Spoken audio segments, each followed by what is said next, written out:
चाकण नगर परिषदेद्वारे सर्व नागरिकांना कळविण्यात आले आहे की महाराष्ट्र प्रादेशिक आणि नगर रचना अधिनियम 1966 च्या तरतुदीनुसार चाकण शहरातील विविध अनधिकृत प्लॉटिंग करणाऱ्या मंडळींना नोटीस बजावण्यात आले आहे।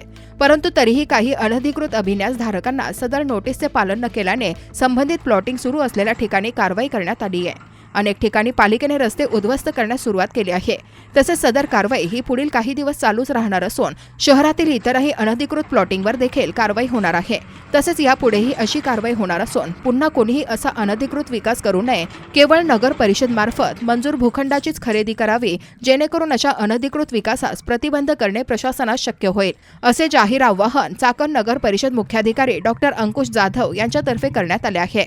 सदर कारवाईत नगर परिषदेचे बांधकाम विभाग, नगर रचना विभाग, स्वच्छता विभाग, अतिक्रमण विभाग, पाणी पुरवठा व इतर विभागातील जवळपास 6 अधिकारी, 30 कर्मचारी, 5 पोलीस कर्मचारी व अधिकारी, 4 जेसीबी, 2 व्हिडिओग्राफर, 1 अग्निशमन बंब, 1 अग्निशमन दुचाकी, 6 अग्निशमन कर्मचारी, 1 ट्रेलर इत्यादी यंत्रणा उपस्थित होती।